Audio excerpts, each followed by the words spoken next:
Assalamualaikum, salam sejahtera bersama saya Rosi Ardina Daini binti Abdul Manaf memegang kad matrik di 1910211 dari Berita Perlindungan dan Keselamatan Kanak-kanak. Terdapat 5 isu mengenai kanak-kanak yang saya jumpai sejak 5 tahun kebelakangan ini. Antaranya ialah suami pengasuh dihukum mati bunuh bayi Zara dengan kejam. Yang kedua, isu terlepas tangan bapa, kanak-kanak lari ke tengah jalan maut dilanggar kereta. Yang ketiga, isu dera kanak-kanak sampai mati, bapa dan ibu tiri durjana direman. Yang keempat, isu budak maut terperangkap kebakaran semasa ibu bapa ke kedai. Dan isu yang terakhir adalah isu kanak-kanak 12 tahun dirogol 3 lelaki.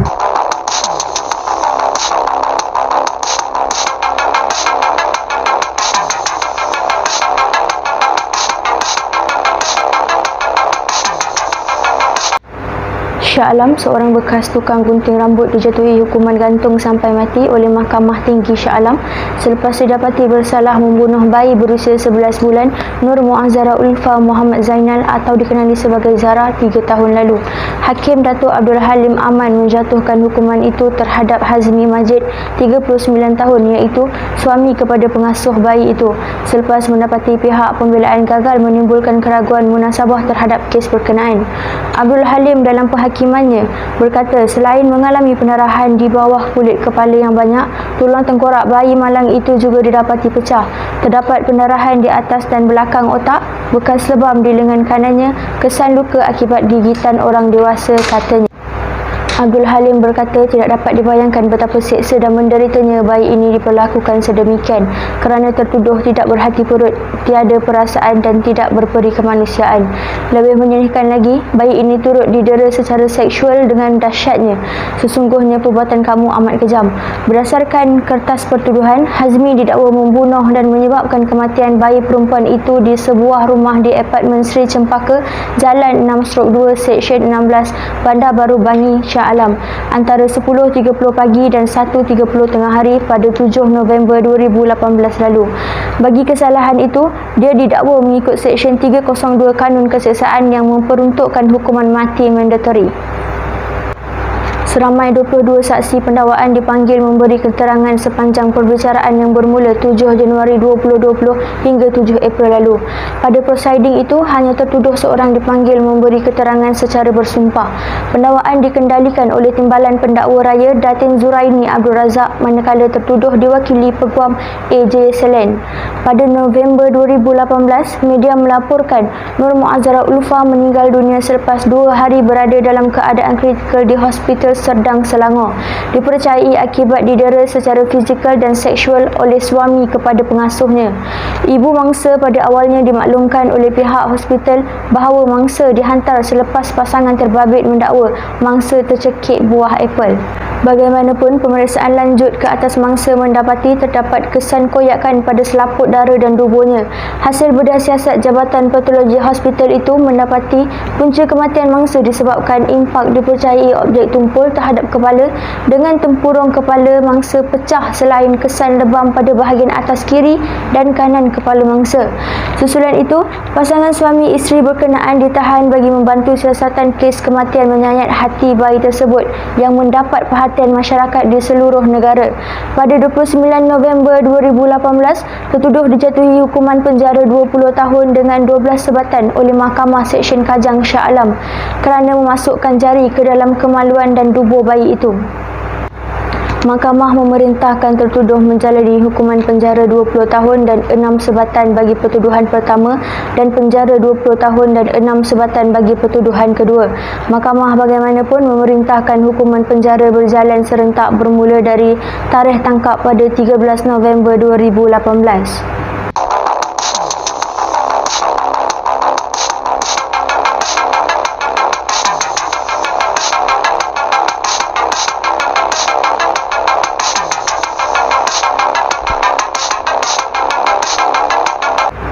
Dungun, seorang kanak-kanak lelaki berusia 3 tahun maut selepas dirempuh sebuah kereta dalam kejadian di Kampung Wah Dungun.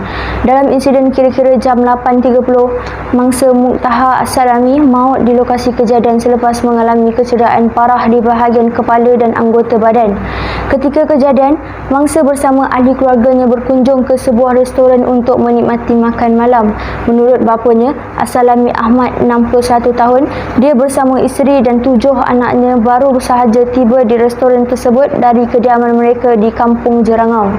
Ketika sedang memeriksa suhu badan, pegangan tangannya terlucut lalu anaknya terus berlari ke tengah jalan. Sejurus selepas itu, sebuah kereta jenis Pro 2 kancil yang dipandu seorang wanita tidak sempat mengelak lalu melanggarnya.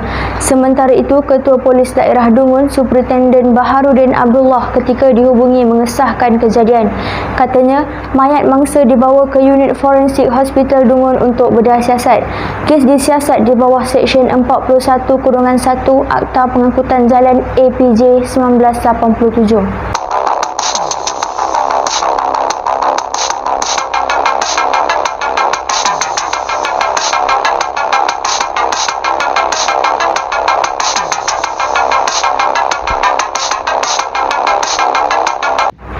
Bapa kandung dan ibu tiri kanak-kanak berusia 9 tahun yang mati dipercayai didera dalam kejadian di Taman Vista Jaya Lukut, Port Dickson. Direman 7 hari oleh Mahkamah Magistrate Port Dickson. Perintah tahanan reman sehingga 8 Februari dikeluarkan Magistrate Siti Khairiah Abdul Razak terhadap suspek yang masing-masing berusia 38 tahun dan 34 tahun. Terdahulu, kedua-dua suspek yang memakai pakaian lokap berwarna jingga dibawa ke perkarangan mahkamah sekitar 9:10 pagi dengan menaiki truk polis.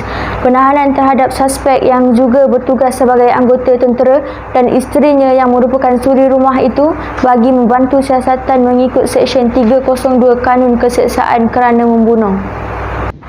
Isro Awani melaporkan kanak-kanak Malang Nur Aina Nabihah disahkan meninggal dunia sekitar jam 12.30 tengah malam dipercayai akibat didera.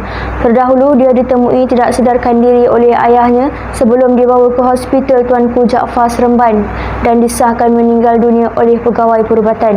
Jenazah kanak-kanak itu selamat dikebumikan di tanah perkuburan Islam Kepayang Fair Park, Ipoh, Perak.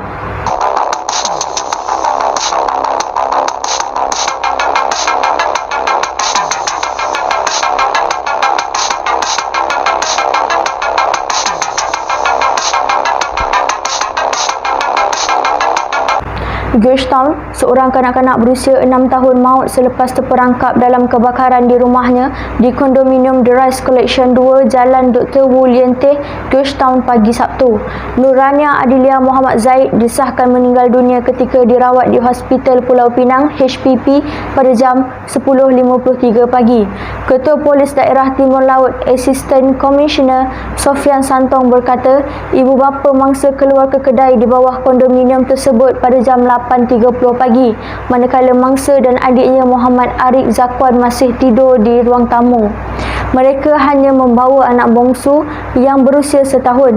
Ketika di kedai, bapa mangsa memeriksa rakaman kamera litar tertutup CCTV melalui telefon dan mendapati ruang rumah dipenuhi asap.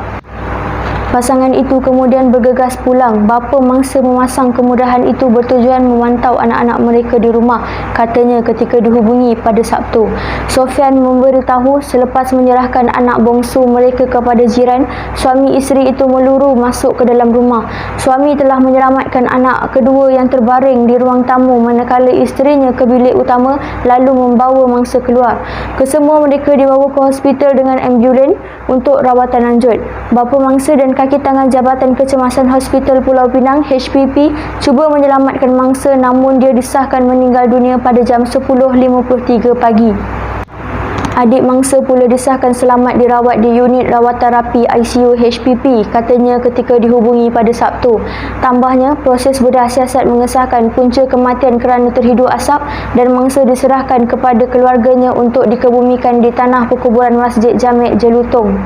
Sementara itu, Pegawai Operasi Balai Bomba dan Penyelamat BBP Jalan Perak, Pegawai Bomba Kanan PBK2 Fairul Mahazi Malik berkata pihaknya menerima panggilan kecemasan kecemasan pada jam 9.05 pagi. Menurutnya, bomba tiba di tempat kejadian kira-kira 5 minit kemudian sebelum menjalankan kerja-kerja pemadaman. Api berjaya dikawal pada jam 9.36 pagi yang mana kerja pemadaman turut mendapat bantuan daripada BBP Lebuh Pantai. Kebakaran itu melibatkan 70% kemusnahan katanya. Katanya punca kebakaran dan jumlah kerugian masih dalam siasatan. Lokasi kejadian merupakan sebuah rumah di tingkat 19 yang memiliki 3 buah bilik tidur. Tiada rumah lain yang terlibat dalam kebakaran ini katanya.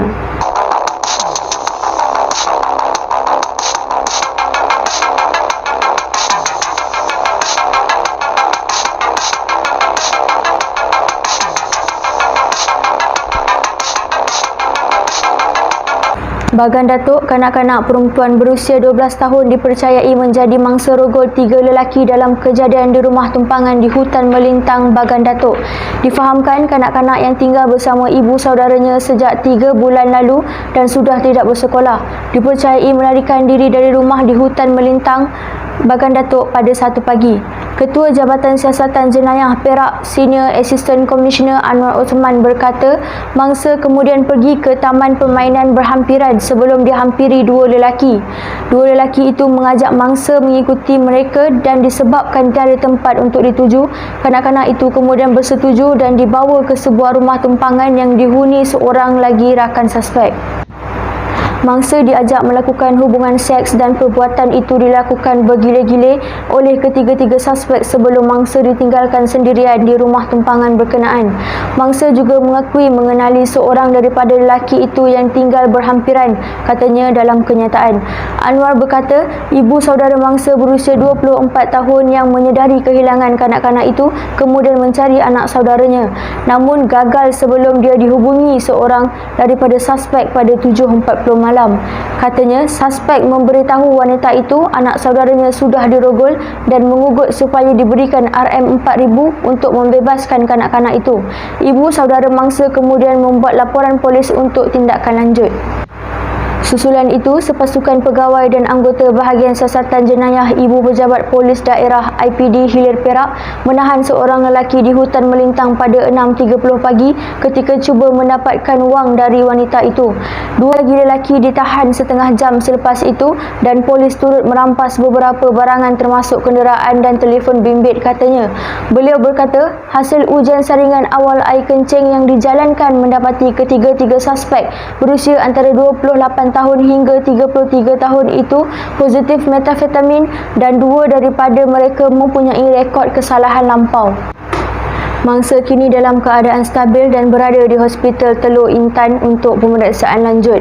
Ketiga-tiga suspek ditahan untuk siasatan lanjut mengikut Seksyen 375B Kanun Keseksaan kerana merogol secara berkumpulan dan Seksyen 363 Kanun Keseksaan kerana menculik.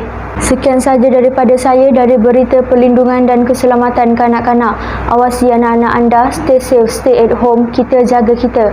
Assalamualaikum dan berjumpa lagi.